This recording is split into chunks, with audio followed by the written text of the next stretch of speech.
नमस्कार दोस्तों, target with PS Parihar channel में आपका स्वागत है। सुबह के इस वीडियो में ऐसी सूचनाएं होती हैं जो विभिन्न समाचार पत्रों पर छाई हुई होती हैं और विद्यार्थियों के लिए आवश्यक होती हैं। तो आइए शुरू करते हैं और देख लेते हैं कि आज के समाचार पत्रों में विद्यार्थी जीवन से संबंधित कौन कौन सी सूचना। सबसे पहले तो सभी लोगों को रक्षाबंधन की शुभकामनाएं, हैप्पी रक्षाबंधन। और अब हम लोग 70,000 शिक्षक भर्ती की, जैसे कि यहाँ पर लिखा है कि हाईकोर्ट ने शिक्षक भर्ती परीक्षा 2019 की सूची नए सिरे से बनाने का दिया निर्देश। और इसको लेकर के जो कल मीटिंग हुई थी उसको लेकर के काफ़ी सारी सूचनाएं आज के समाचार पत्रों में दी गई हैं। मैंने कल इसको लेकर के वीडियो भी बनाया था। लिखा है आरक्षण के लाभ के साथ जारी होगी नई सूची, सुप्रीम कोर्ट नहीं जाएगी सरकार। 69,000 शिक्षक भर्ती। लिखा कि मुख्यमंत्री ने शिक्षा विभाग के अधिकारियों के साथ में की बैठक, कहा किसी के साथ न होने देंगे अन्याय।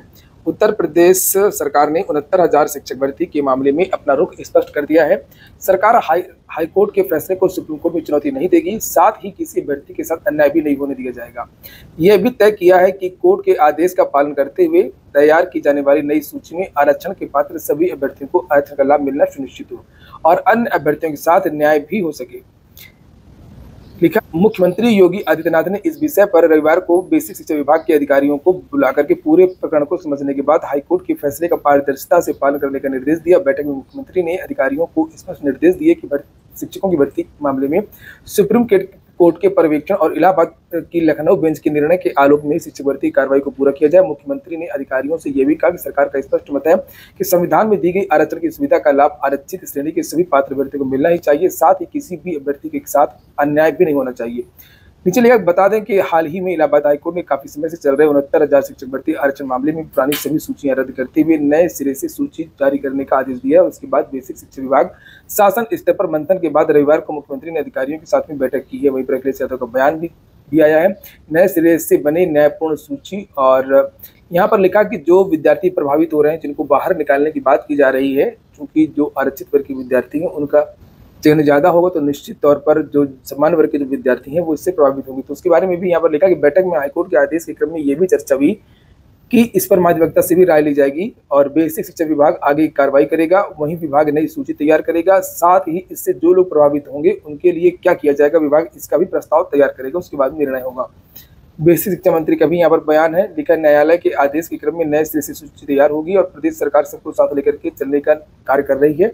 हर वर्ग के हितों का ध्यान रखा जा रहा है, तो ये सब काम पहले क्यों नहीं कर लेते हैं। 5 साल तक विद्यार्थी दर दर की ठोकरें खाते रहे, आंदोलन करते रहे, आखिरकार भर्तियों में इतना गड़बड़ी होती क्यों है। लेकिन यहाँ पर अन्य समाचार पत्रों में लिखा हुआ है और मैंने भी कल ये आशंका जताई थी कल शाम की वीडियो में कि जो कुछ वर्ग हैं जो अभी भी कोर्ट जा सकते हैं और 3 वर्ग हैं, 2 नहीं अब 3 वर्ग हैं। जैसे लिखा 69,000 शिक्षक भर्ती में अब त्रिकोणीय लड़ाई के बन रहे हैं आसार। परिषदीय प्राथमिक स्कूलों में 69,000 सहायक अध्यापक भर्ती पर शुक्रवार को आए हाईकोर्ट की लखनऊ बेंच के आदेश के बाद से त्रिकोणीय लड़ाई के हालात बन गए हैं। एक पद से सामान्य वर्ग का उन शिक्षकों का है जो नौकरी कर रहे हैं, जिन पर तलवार लटक रही है। वैसे तो बेसिक शिक्षा विभाग के अफसरों ने पिछले 2.5 साल में इन प्रभावित शिक्षकों की सूची जारी नहीं की है, लेकिन शुक्रवार के फैसले के बाद अब अनारक्षित वर्ग के शिक्षक एकजुट होने लगे हैं। इनकी ओर से सुप्रीम कोर्ट में विशेष अनुमति याचिका दायर करने की तैयारी है। ये मैंने कल आप लोगों को बताया था। ये देखिए, दूसरा पक्ष है आरक्षित वर्ग का 6800 का, जिनकी सूची जारी हुई थी और ये सिंगल बेंच ने इसको निरस्त कर दिया। लिखा जिनकी सूची प्रदेश सरकार ने विधानसभा चुनाव से ठीक पहले 5 जनवरी 2022 को जारी की थी। इन 6800 अभ्यर्थियों की सूची हाईकोर्ट की लखनऊ बेंच ने 2 बार निरस्त की है, सिंगल बेंच ने भी और डबल बेंच ने।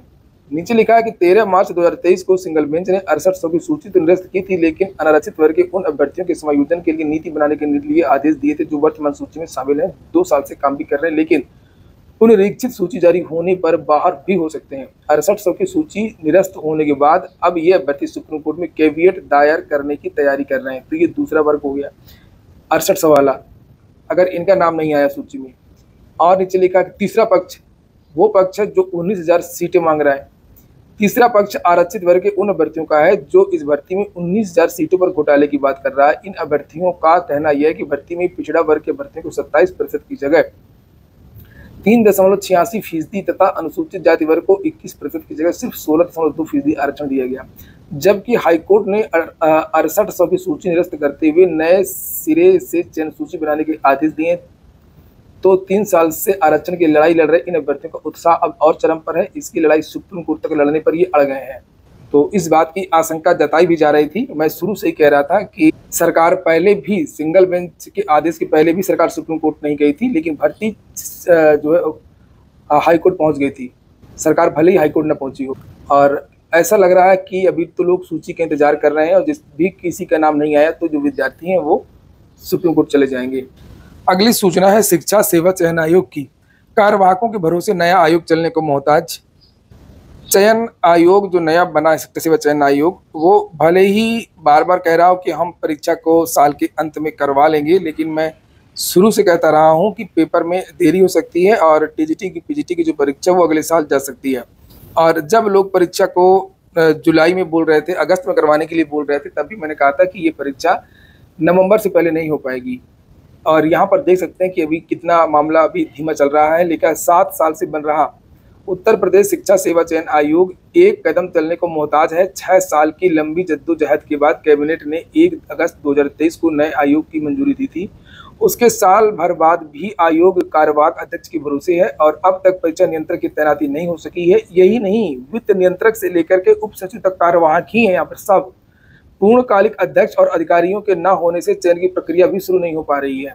नए आयोग के नवनियुक्त सभी 12 सदस्यों ने 15 मार्च को लखनऊ में कार्यभार ग्रहण किया था। देखिए, जब माध्यमिक शिक्षा सेवा चयन बोर्ड में चेयरमैन था तब एक भी सदस्य नहीं थे। जब ये विज्ञापन जारी हुए थे असिस्टेंट प्रोफेसर भर्ती के और टीजीटी पीजीटी के, तो यहाँ वीरेश कुमार राय जी चेयरमैन थे उस समय, और वो आकर के अकेले बैठे रहते थे कभी कभी। और जब चूंकि कोरम पूरा नहीं था, सदस्य नहीं था, तो उनके पास क्षमता नहीं थी, और हालांकि उनकी कोशिश थी कि वो परीक्षा करवा लें, इसीलिए उन्होंने विज्ञापन भी निकाल दिया था टीजीटी पीजीटी का और असिस्टेंट प्रोफेसर भर्ती का। लेकिन सरकार ने सदस्यों की नियुक्ति नहीं की, कार्यवाहक ही नियुक्त कर देते 2 साल के लिए, 1 साल के लिए, ताकि ये आयोग बनता रहता, वो परीक्षा हो जाती कम से कम। तो वो सरकार ने किया नहीं। इसके बाद में आज सदस्य हैं तो चेयरमैन नहीं है। तो बस यही चल रहा है उत्तर प्रदेश में, कभी चेयरमैन के बहाने तो कभी सदस्यों के बहाने सारी की सारी जो भर्तियाँ वो रुकी हुई हैं। अब यहाँ पर पूरे 12 सदस्य हैं नए आयोग में, लेकिन चेयरमैन नहीं है और अन्य अधिकारी नहीं है। लिखा है यहाँ पर कि प्रमुख सचिव उच्च शिक्षा MP अग्रवाल को 20 मार्च को कार्यवाहक अध्यक्ष की जिम्मेदारी दी गई है। उसी समय पूर्णकालिक अध्यक्ष की नियुक्ति के लिए विज्ञापन जारी किया गया था, लेकिन 4 महीने का समय बीतने के बावजूद अध्यक्ष का चयन नहीं हो सका। 16 मई को उत्तर प्रदेश लोक सेवा आयोग के अपर सचिव वित्त अखिलेश कुमार पाठक को नए आयोग का कार्यवाहक वित्त नियंत्रक नियुक्त किया गया। वैसे तो आयोग में उप सचिव के 4 पद हैं, लेकिन वर्तमान में एकमात्र कार्यवाहक उप सचिव की ही तैनाती है, और वो श्री शिवजी मालवीय की बात हो रही है। 31 मई को हेमवती नंदन बोगड़ा राजकीय स्नातकोत्तर महाविद्यालय नैनी के प्रवक्ता जंतु विज्ञान डॉक्टर शिवजी मालवीय को कार्यवाहक उप सचिव बनाया गया था। सचिव मनोज कुमार ने भी 18 जुलाई को कार्यभार ग्रहण किया। तो ये सुस्ती है सरकार में और सुस्ती आप लोगों में भी। आप लोग अपने को भी देखिए ना कि कितने लोग वीडियो देख रहे हैं और कितने लोग लाइक करते हैं। तो यही सब चीज़ें, इसलिए आप लोग वीडियो को लाइक कर दिया करें। कम से कम आप लोग तो नए आयोग की तरह न बनिए कि हम दूसरों को देखते हैं और अपने बारे में नहीं सोचते हैं। तो यहाँ पर लिखा है कि सचिव मनोज कुमार ने भी 18 जुलाई को कार्यभार ग्रहण किया है। देखिए, ऐसा है ना कि अभी ये तो आपने देख लिया कि इसमें कोई भी कर्मचारी नहीं है सदस्यों को छोड़ करके, ठीक है। दूसरा, यहाँ पर अभी एक नियमावली का भी अड़ंगा है। ये देखिए, नियमावली की मंजूरी का अब तक है इंतजार। वैसे तो नए आयोग की नियमावली को मंजूरी मिल चुकी है, लेकिन कामकाज शुरू करने के लिए औपचारिक रूप से प्रक्रिया कार्य संचालन नियमावली को मंजूरी मिलने का इंतजार है। ये देखिए, शासन से मंजूरी मिलने के बाद ही चयन प्रक्रिया शुरू होगी जब नियमावली को मंजूरी मिलेगी। इसके चलते सहायता प्राप्त माध्यमिक विद्यालयों में 1017 असिस्टेंट प्रोफेसर भर्ती के साथ ही टीजीटी पीजीटी के 4000 से अधिक रिक्त पदों पर भर्ती शुरू नहीं हो पा रही है। और विद्यार्थियों को जब बुलाया जाता है धरना प्रदर्शन के लिए तो 12 विद्यार्थी आते हैं। और शुक्रवार को, रविवार को टेस्ट दे, आप देखिए कहीं पर भी जाकर के, चाहे आप ईश्वरसर में चले जाइए, पराग स्टेशन में चले जाइए, खुसरो बाग में चले जाइए, तिरंगा पार्क कालिंदीपुरम में चले जाइए, तो वहाँ पर ढेर सारे लड़के टेस्ट देते हैं, पढ़ाई करते हैं, परीक्षा देते हैं। तो पढ़ते रहिए। अगली सूचना है उत्तर प्रदेश लोक सेवा आयोग की कृषि सेवा की प्रारंभिक परीक्षा में सामान्य अध्ययन ने छकाया। उत्तर प्रदेश लोक सेवा आयोग की ओर से जो कल पेपर हुआ है, ये उसकी बात हो रही है। यहाँ पर लिखा है कि 5 शहरों में 58.31% विद्यार्थियों ने परीक्षा दी है। मोटी मोटी बातें करेंगे शॉर्ट में। और 248 पदों के लिए ये भर्ती हुई थी, यानी कि ये परीक्षा हुई थी, और इसमें 40,923 विद्यार्थियों ने रजिस्ट्रेशन करवाया था। 23,864 विद्यार्थी इस परीक्षा में उपस्थित रहे।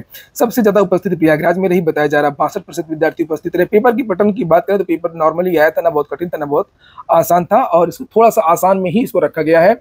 और थोड़ा सा इसमें जीएस हल्का सा बताया जा रहा कठिन था, लेकिन सब्जेक्ट तो काफी नॉर्मल आया था। भले यहाँ पर लिखा हो कि कृषि सेवा की प्रारंभिक परीक्षा में समान अध्ययन ने छकाया, इतना नहीं छकाया जिस तरीके से लिखा है। और यहाँ पर कुछ क्वेश्चन भी लिखे हैं, कैसे प्रश्न आए थे, जैसे ब्यूटीफुल गार्डन किसने लिखी है। सब अच्छा, जो भी लोग पीसीएस की तैयारी कर रहे हैं, आरओ की तैयारी कर रहे हैं, वो ये जितने भी पेपर हुआ करते हैं लोक सेवा आयोग के, चाहे वो कृषि वाला पेपर हो या अन्य पेपर हो, स्पेशल वैकेंसीज के जो आते हैं, उनका पेपर जरूर देखा करिए, कहीं से मंगवा लिया करिए, या मैं टेलीग्राम चैनल पर डाल देता हूँ, आप लोग वहाँ से भी देख लिया करें जीएस वाला भाग। और ये देखिए, ये तो एग्रीकल्चर से संबंधित प्रश्न है, क्योंकि ये कृषि की परीक्षा थी, लेकिन आपको जीएस वाला भाग उसमें देखना है। ये देखिए प्रश्न आया, ब्यूटीफुल गार्डन किसने लिखी थी, चने में किस प्रकार की कृषि क्रिया विशेष रूप से की जाती है। पेपर विद्यार्थियों का यहाँ पर लिखा भी है राय, पेपर बहुत टफ नहीं था। और यहाँ पर भी देखिए लिखा हुआ है कि पेपर बहुत टफ नहीं था। और एक और छात्र लक्ष्मी प्रसाद दुबे, इसने भी कहा कि पेपर बहुत अच्छा लगा। एक और अभ्यर्थी योगेश सिंह, सारे प्रश्न विकल्पीय रहे, जिससे प्रश्न पत्र हल करने में आसानी रही। माइनस मार्किंग की वजह से 100 के आसपास छात्रों को सही होंगे, मेरिट 90 तक रहेगी। 90 के आसपास मेरिट का अनुमान लगाया जा रहा है।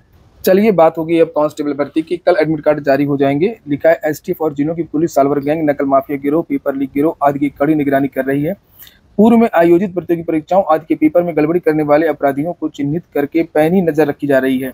जिन छात्रों की परीक्षा 23 को है, उनके एडमिट कार्ड कल जारी होंगे। वहीं पर सिपाही भर्ती को लेकर के सरकार बिल्कुल सख्त है इस समय, और लिखा है कि एसओजी के साथ में एसटीएफ भी लगी है। पूर्व में जो लोग जेल गए हैं उनकी कुंडली पुलिस निकाल रही है कि वो लोग कहीं कुछ कर तो नहीं रहे बैकडोर से। लिखा है सिपाही भर्ती नकल माफिया गिरोह के सदस्यों की खाली जा रही कुंडली, कई लोगों की तलाश की जा रही है, कई लोग जेल के अंदर डाल दिए गए हैं, और जो नाम चर्चा में है वो सर्विलांस पर है।